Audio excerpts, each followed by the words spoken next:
Welcome to the Salt Strong Podcast, disrupting fishing entertainment as you know it. Prepare to laugh. Prepare to get to know fishing legends in a whole new and unfiltered way. And on occasion, you might even learn a thing or two about fishing. Here's your host, Joe Simons. Like diamonds.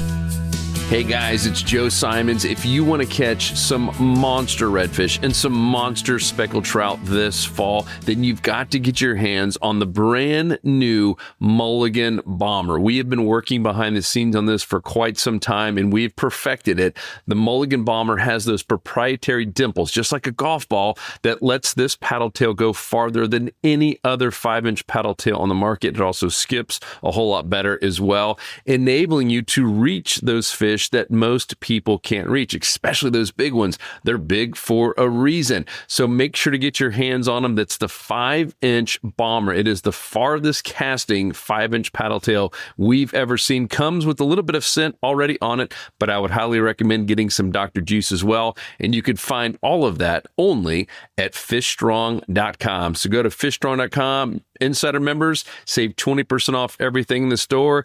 And if you spend $50 or more, it's completely free shipping. See you over there. And here's the podcast. Hello, Salt Strong Nation. Joe Simons, like diamonds, back again. Got my man B-Lat. Reached out to him. Sir. It was funny. We were filming just recently, a couple of weeks or so ago, with Cameron Richardson. He had mentioned something which I've been watching some of your videos anyways, and he mentioned, he's like, yeah, we were filming with B-Lat one time, and he just yelled out, like diamonds. Yeah, no, I knew what that was. Yeah, he didn't know I knew. I've been watching this stuff for like 4 years or so. And I thought, I got to reach out to him, because what we're doing here is we're having a few different conversations with influencers and professional anglers about technology, about apps, about, all the things that we're sharing about forward-facing sonar in the bass fishing world. It's also moving into saltwater too. But just the big question, right, is this helpful? Is it hurtful? Because depending on what article you're reading or who's writing it, you could see people bashing technology and, it's gone too far. I mean, I remember when fish finders first came out as a young kid, the old school Lowrance versus the ones all of a sudden you started seeing real fish on a screen. People like, oh man, this is cheating. Fishing's dead. It'll never be the same. And that was a long time ago. I mean, I was a young kid, right. And now we've got stuff that looks like a video game. And you have apps like Smart Fishing Spots. You have your own app, which we'll talk about here today. So before we get into that, talk about what's been going on, man. You've had a lot going on in the world. Yeah.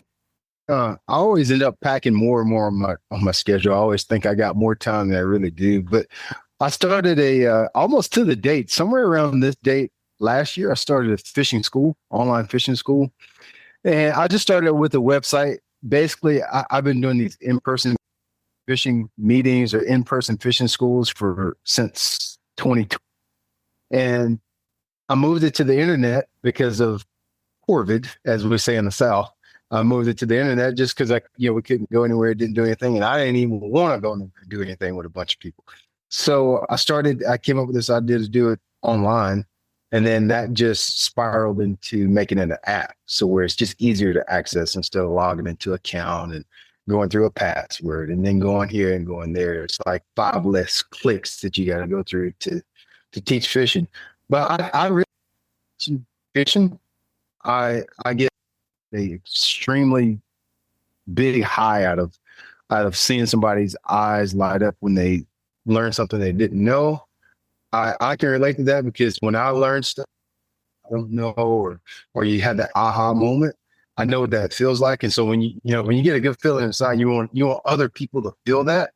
So that's really the whole purpose of the school. I learned just as much from the people in the community as they probably learned from me. I love that. I'm curious, you don't have to say exact questions, but what type of things do you hear the most when from these students who are either lost, inconsistent, confused? Is it around equipment and like technology stuff, or is it about rigging, or is it what lure to use? What do you hear the most? That's a great question. I get a lot of it. I get all of those questions. I feel like it's probably equal percentages of rods, reels, gear. Enough. I try to make the school more about understanding behind fish behavior. Because I feel like we focus way too much on gear. I could take, if we're being honest, I could take just about any rod. I don't want to say any lure, but probably a grocery and do a lot of different stuff with it. And I see too much focus, too many questions about gear, rods, reels, line, colors, baits. And I'm like, guys, wait a minute. Yeah, and you can see that. I know that just from fishing tournaments. You look at a top 10 photo list from, what the top 10 anglers call it in any tournament, and it's going to be all different types of things: shallow, deep, hard baits, soft baits, all from the top of the water to the bottom of the water column all year long. So it's really more about, I'm trying to build the angler's confidence, trying to build their mental muscle, and try to get them to start paying attention to the right things. Because I don't think enough anglers pay attention, enough energy into the right things, which is ultimately just the fish. That's it, man. Nailed it. I'm glad you said that, because we're coming up with a thing. We're calling it internally the ladder of importance. And the top rung is finding the fish. It's fish behavior. It's trends.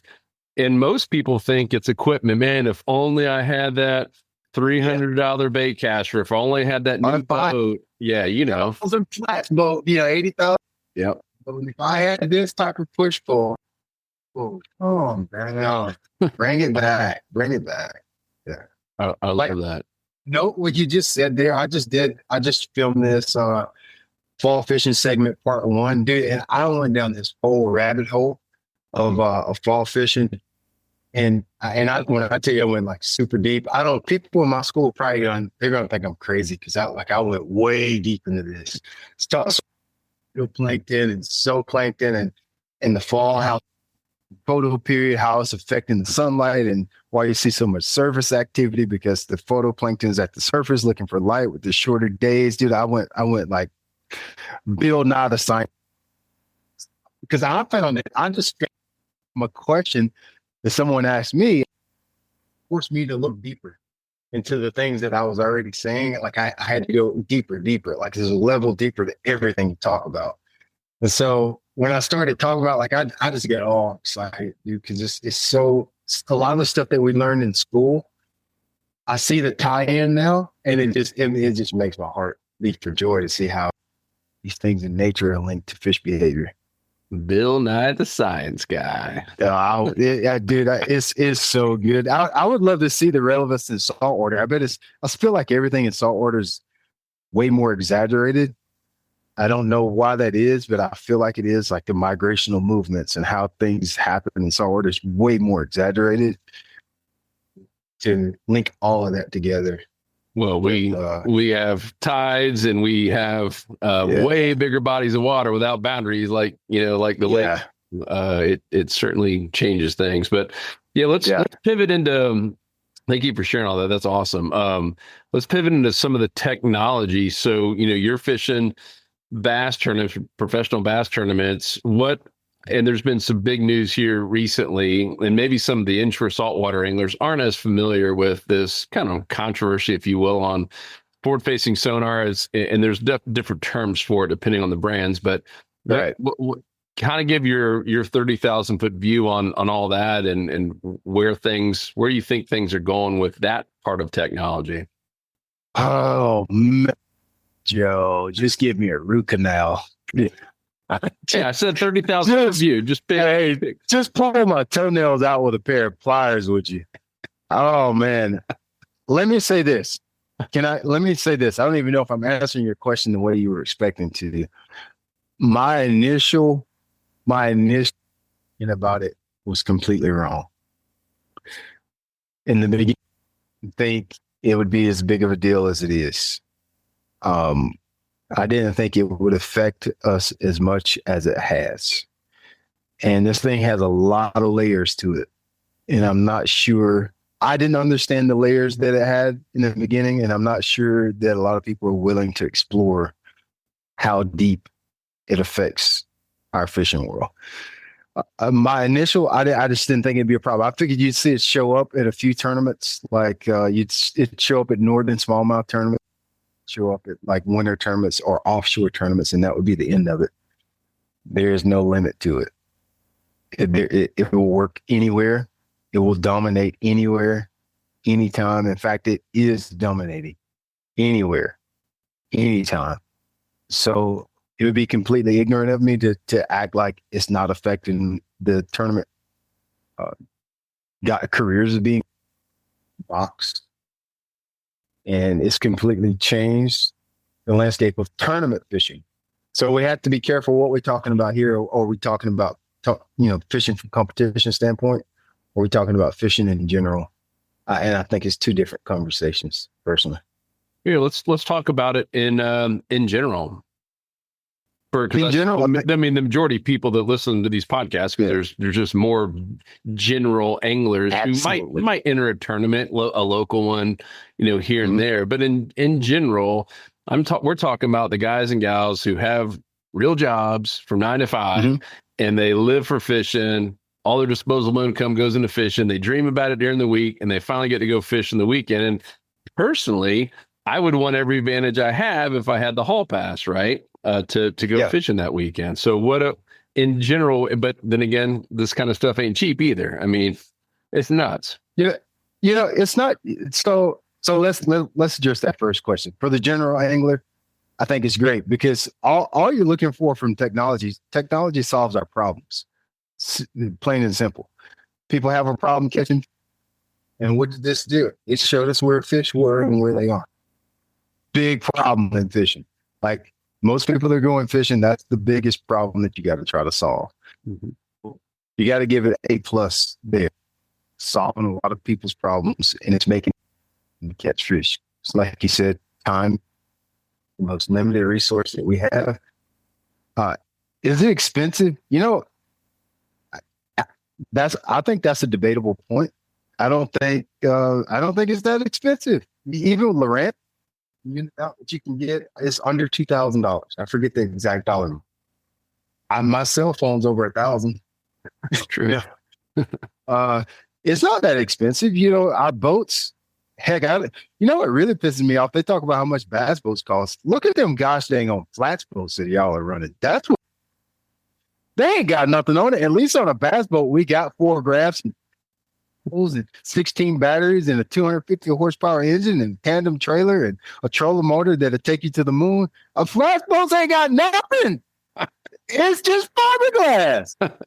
It's beautiful, pristine fiberglass. It's a freaking 16-foot boat that everybody says floats on spit where there ain't no fish anyway. And it's got a 6 horsepower engine on it. It goes 20 miles an hour. And it's $80,000. Explain that to me. But anyway, I got on soapbox there. But what I'm trying to say is, compared to everything else we're buying, I mean, I don't think price is never an option. Does it solve my problems? People don't care how much stuff costs. We complain about how much it costs, but we don't really care if it solves our problems. With anything in life, right? Anything. Yeah. Anything. I mean, yeah. And the quicker it solves a problem, the more you want to pay, right? Like if you had to lose 100 pounds and you had the option between working out every day for a year or doing liposuction, and in 1 week, it might suck for a while, but in $25K, you do the liposuction and just get rid of it. Yeah, let that air conditioning go out in your house. Let it go out in your house. 10 grand, is that what I need? 15 grand? Yeah, let's go. Shuck it off, buddy. You don't care. Solve the problem. Yeah, so forward facing sonar, it solved one of the biggest problems that everyone, I don't care if you're a pro, if you fish on the weekends, the problem is finding some freaking fish, and it's solving that problem very quickly. Is it, in your opinion, we'll stay on the recreational angler, is it hurting?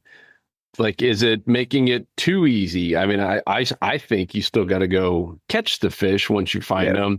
But meaning, is it ruining the sport? Because that's what some people have said. That all this technology, it's just taking everything downhill. It's not fun anymore. And I think you have to have I have two answers for that question. One is an emotional response and one is a fact. One is a fact. Let's deal with the facts first. No, it's not ruining fishing. It's showing us things that we didn't know. Forward-facing sonar is like facts. In the beginning, we had to guess. We take this fundamental knowledge, migrations, fish behavior, stuff that we've been told to learn, and then we try to apply that and guess where the fish are. Well, now we're just dealing with facts. We shine the light over there in the corner. Oh, ain't one there. Shine it on that point. Oh, ain't none there. Shine it right here. Yeah, they're right here. And then we start casting. So that's the fact about it. That's not ruining anything. Nothing is hurting in that part. Okay. Now the emotional side of me. There's some disappointment there a little bit, just a little disappointment. And most of that comes from like the competition side, tournament fishing, because it's changed that so much to where you just know that's what you're going to have to do to be even in the top third of the field. So that emotional side of me kind of wishes that, can we do this? Can we like push this to the side a little bit? So that's the best way I can answer it, because I can't in good confidence tell you that we need to get rid of it and it's ruining fishing. I can't in confidence say that. I do have like a preference, but I can't in confidence say that it's ruining fishing. I don't think there's a level too easy, because it is a skill that you have to learn. Oh yeah. And honestly, I thought that's where you were going to go with it on the emotional side. And I'll use it in an analogy that we hear at Salt Strong. We have an app called Smart Fishing Spots. It's not like Sonar where you're looking under the water at an actual spot, but off the water, it gives you a lot of advantages. And I'd say the most hate mail we get are from really experienced anglers. I mean, even some guides, some guides, and there's just some old, salty guys who have been fishing forever, and their response, which we kind of use as testimonials, ironically, because they're like, it's almost saying this is too good, kind of like Sonar. It's cheating.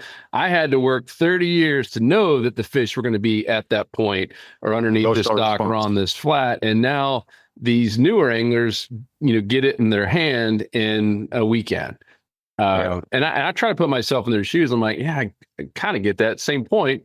It's a skill. I've been on the boat with many people that can't cast. They don't know how to rig. They don't know how to retrieve. They don't have the right weight on. I mean, the fish are down here and they're fishing up here. I mean, there's still a whole lot more that goes into it than just putting someone where the fish are.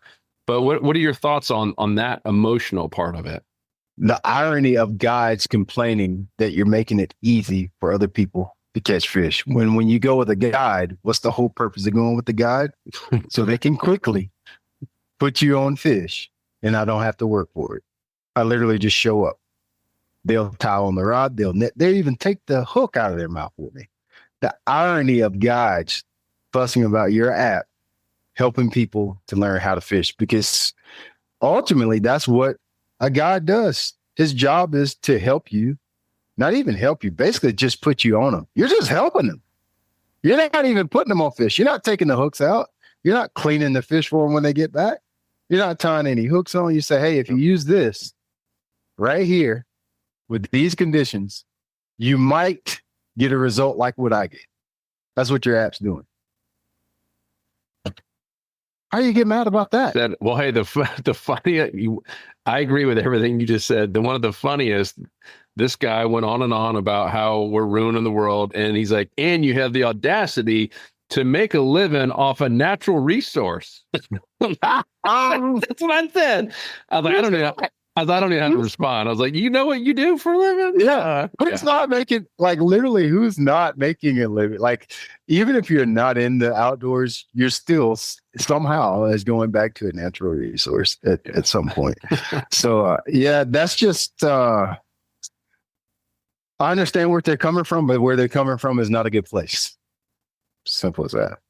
So Is there something else out there that I don't even know about that's like past this forward facing sonar? Is there other talks of, man, there's this other thing, this other new tech happening before we go in a different route? I don't know of anything else. I just know we've taken, so I remember before we got the pod started, you were talking about how it's starting to penetrate saltwater within, you probably already know this, but it actually started with saltwater tuna fishing. It's where this technology came from anyway. But some of the guys are using transducers that can look a ridiculous amount ahead of the boat. I forget the foot, 500 foot, I don't know, just something crazy. Other than that, I don't really know. There is basically 360 live now. We had 360 sonar, but 360 live. So you'll be able to see your bait, 360, things moving around the boat, 360 degrees. I do know that's on the brink of being released. But other than that, I don't know what else we're going to do. Is that a Hummingbird? Who's doing that one? It's not Hummingbird. Okay. It's not Hummingbird. I know they had that 360. Where's the transducer? Is it up on the trolling motor or in the back? I haven't seen it. I just know about the technology, but I don't know anything else about it, the details of what it looks like, the image will look like, or transducers or what unit. I don't know anything else. I just know I have a really good friend that has it on his boat to test out. That's going to look 360 degrees around a boat, and it's live. Nuts. And yeah, you're right. Some of these really big sport fishing boats, that we're talking about super wealthy, 100-foot sport fishing boats. And then to your point, the commercial guys have had some of this stuff. Yeah, it goes hundreds of feet out, down, everywhere. I mean, you could see marlin, like, oh, there's a marlin 500 feet back there. Like, it's nuts. But it's even moving inshore. Some of the people who are obviously it's not going to work as well if you're fishing in 3 feet of water, or like you said, a drop of spit in a skiff. But if you're fishing passes and inlets, man, it'll work. It goes so deep though, because forward facing sonar is not just about finding fish. It is that, but what if you pull up to an inlet at a certain tide, at a certain time of the day, and just able to see that there's bait there, or just able to see that there is a shell bar there? Because, I have to wait until the tide comes down to find where oyster bars are. But what if I'm just shining around just to see where stuff is, and then I use my fundamental fishing knowledge to then come back and fish that? Mm-hmm. That's what's going down in a lot of our bass fishing tournaments. Like, guys are using it in 2 foot, 3 foot, 4 foot, a lot. So, and that's what I mentioned. Like, I didn't know that was going to happen at all. So it will penetrate. Finding fish on the flats, not yet, but it's possible. It's not yet. Somebody will figure some way to make that work. Still got to catch them though, right? Yeah. You still definitely have to catch them. But the thing is, like, you get to see the facts. We don't know how many times a fish turns around away from our lure because it's not the right color. It's too heavy, falls too slow, falls too, how we've always said, well, I downsized my line because they were getting more bites. No, we know now. We're just saying that. We don't know. We have no clue, but now you'll be able to tell if you really need a downsized line, or does a fluorocarbon leader even matter at all? For his fish bites, that part, of course, we throw fluorocarbon leaders for other reasons, but we'll really know the facts of the things that matter with forward facing sonar. Did you ever read Paul Johnson's book, The Scientific Angler? No, I haven't. And it was fascinating. So Paul was the guy who all the pros hired back in the day, before our time. And this is before any of this technology existed. And what he would do, he was the underwater camera guy, that he would basically take those old school, like very first cameras that could go underwater, and he would film the Bill Dances back when he was 19, 20 years old, and Roland Martin. Yeah. And he was capturing all this stuff in the clear lakes, and he documented all that in a book. And he was the one that kind of came up with that whole 90-10 zone. He's like, I've been under the water. I've spent more hours scuba diving with a camera watching a largemouth bass than anyone in the world that I know of. And he's like, in any given body of water, about 90% of the fish are always in these 10% zones, right? Yeah. They're always they're always together in the school. Sometimes you'll see one off by itself, but in general, all these fish are there. And he would watch these guys. He was the first one that it was a little bit deeper, and he's down there watching this from 15 feet away. Two dudes up in the boat, and he's watching this big bass come up and hits the guy's worm. He had just an old school worm, hits the guy's worm, and he didn't see him set the hook. He's like, "What is going on?" And he's scuba diving, and the next guy, same thing. And he's filming, and nothing happened. He didn't see him fish anymore, so he goes back up, and they're like, "Oh man, this place is dead." And as he's telling the story, he's like, "Guys, I literally just videotaped like a 4-pound bass hit your line. You didn't feel it? Never had a clue. Never had a clue." He's like, it went in and out that fast before he could even feel anything. And I just remember reading that book. It was really fascinating, all his stories about it. But to your point, this technology is doing what this guy did in 10 years, right? Yeah. Lake by lake. Yeah. And it is wild. Yeah. It really is wild. I saw someone, Randy, who's the guy, Randy, that's really against it? Randy Blockett. Yeah, Blockett. Yeah. I watched one of his original videos. I was just real interested in what, the dialogue was on kind of both sides. And he used that analogy I thought was interesting. He says, listen, he goes, I'm a baseball fan, and baseball for years has had aluminum bats. You play with them in high school, you play with them in college, but once you're good enough, they take away the aluminum bat. The technology's been there forever, yet they force these guys to use old school wooden bats. You're not allowed to alter them. You're not allowed to cork them.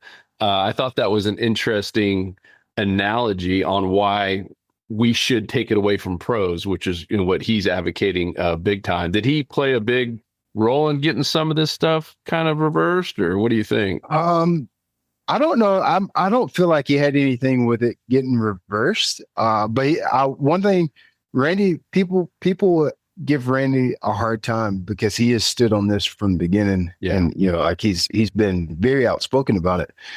Personally, even though my opinion about differs from what he thinks about forward-facing sonar, oftentimes, I actually respect that he called this out a long time ago.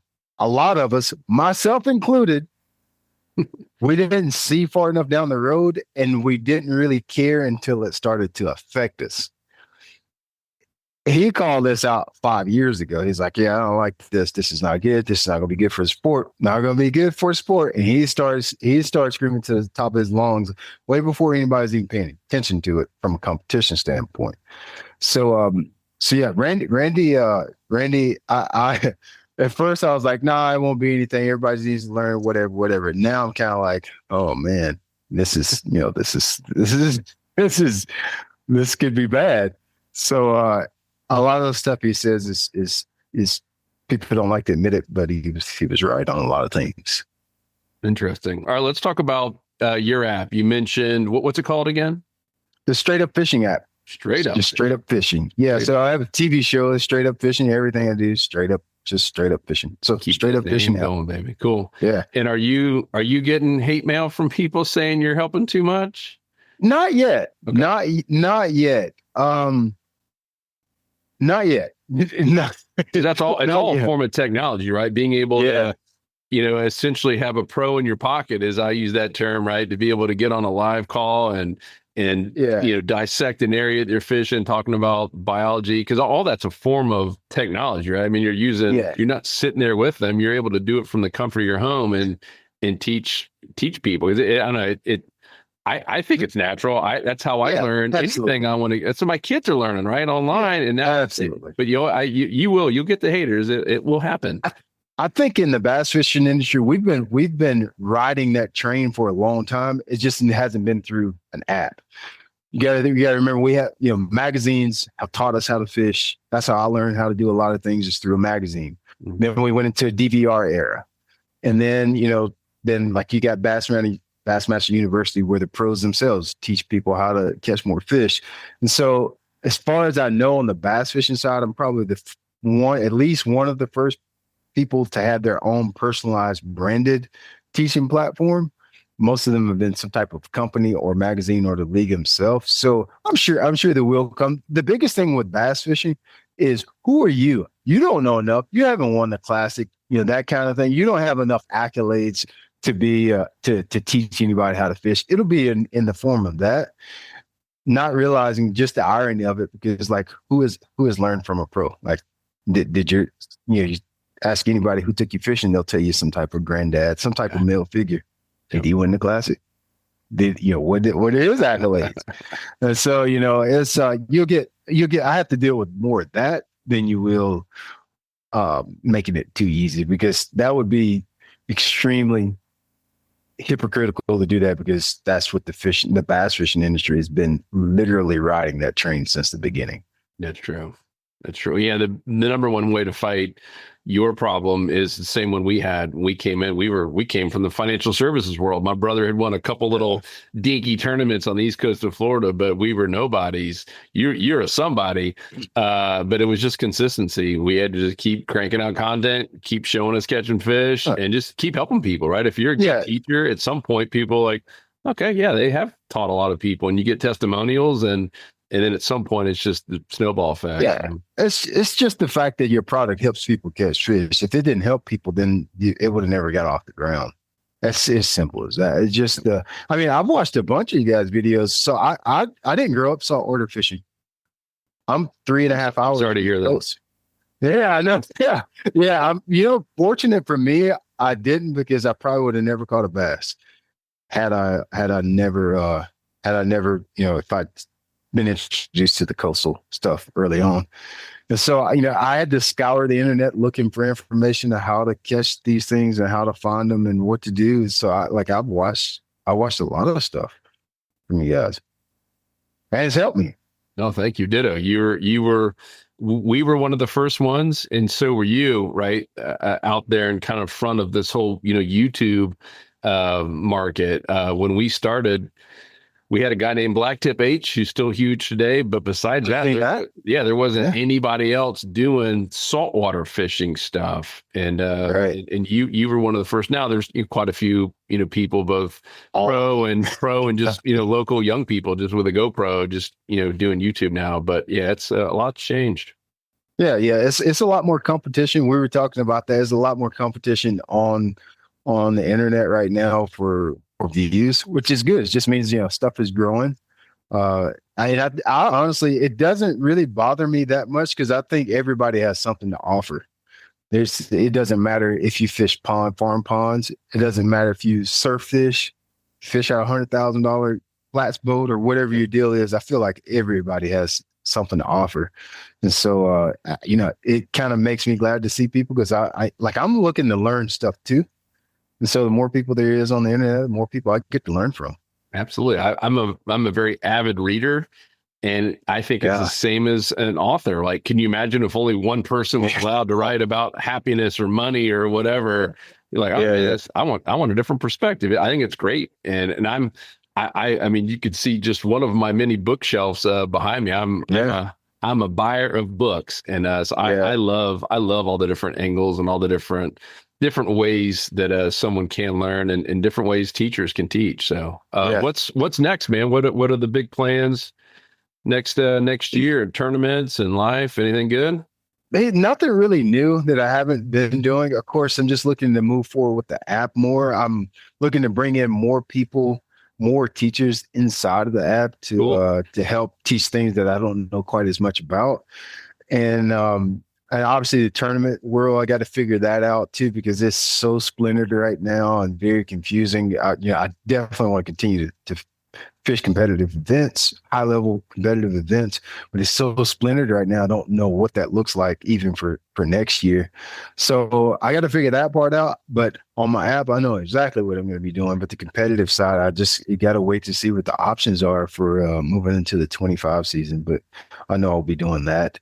And I'm actually looking to sponsor 2 anglers next year for the grassroots level, not the Walmart, but they call them Major League Fishing Phoenix Bass Fishing Trail. I'm going to sponsor 2 anglers for that, 1 boater and 1 co-angler, and bring them inside the app and just get them to share their experiences fishing tournaments with the subs in the school. Yeah, excited about that too. Very, very cool. Well, looking forward to seeing how all that goes. And if you ever make it here in Central Florida area, hit us up, man. We'd love to take you fishing. Yeah, absolutely, absolutely. I've only got to do saltwater fishing there once. I've done a lot of saltwater fishing here in Carolinas, but not much there in Florida at all. It's harder there in Florida. Where did you go? What part of Florida? I guess this was Tampa because I did a media conference with Power Pole. Okay. And I went out with Dan Benson somewhere. I guess that was Tampa Bay. Yeah, it would have been around there. Yeah. Yeah, it was one of those crazy to sound. I had no idea where I was. I just had to come. I just had to show up. That was it. But it was a lot harder than it is here. Like our fish are. I mean, when I start going here in a couple of weeks, dude, I won't see a boat. I made a couple. I won't see much. Oh, you come with us on we'll go on a Tuesday, and you won't see as many. But yeah, you go on a weekend in Tampa Bay, it's like, oh my goodness, it's a lot of people. Yeah, a lot of people. Just different, completely different style of fishing there than it is here. A lot dirtier water here. I would say deeper, bigger tide swings. Mm-hmm. Just your fish are. I don't know if some of the fish I fish or have ever seen a lure before. I really don't know if they have, or not many, if nothing else. Well, sounds like we need to get up there and fish with you too then. Yeah, dude, it's so much fun. I only go when it's easy. I saltwater fishing when it's easy because I'm not driving 4 hours to the coast to go catch 5. I mean, like, when I go to the coast, I go when it's good, and like we catch a lot of fish, dude, like a lot. I love it, man. Well, cool. Where can everyone follow you on all the different social media channels? Yeah, so I think you can just type my name in on just about anything. If you want to find my app on the app stores, it's on Android and iOS. You can just type in my name, Brian Latimer, or you can just type in SU Fishing there. And then all the other platforms, social media, Facebook, Instagram, YouTube, just type in my name. Something should pop up. If somebody that doesn't look like me pops up, just click on the one that looks like me. Brian Latimer, B Lat. Yes, sir. Cool, man. It's always great to catch up, and thanks for all you do, and thanks for the insight. These sort of podcasts I think are great because I see it just even in our little private community of people asking questions just about the technology, and it's always cool to hear perspective of someone is making a living off the natural resources. You horrible. Yeah. It's poor me. Just taking advantage of this wildlife that was put here. Jeez, I love it. Cool. Everyone, go follow Brian. And if you have any questions, we always put all these episodes over in the blog. It's saltstrong.com. And if you're watching on YouTube, there's a little area to put comments down. We'll try to read all those and get back to the ones that we can. Appreciate y'all, and we'll talk to you on the next episode. Peace. 'Cause fishing, it's in my soul.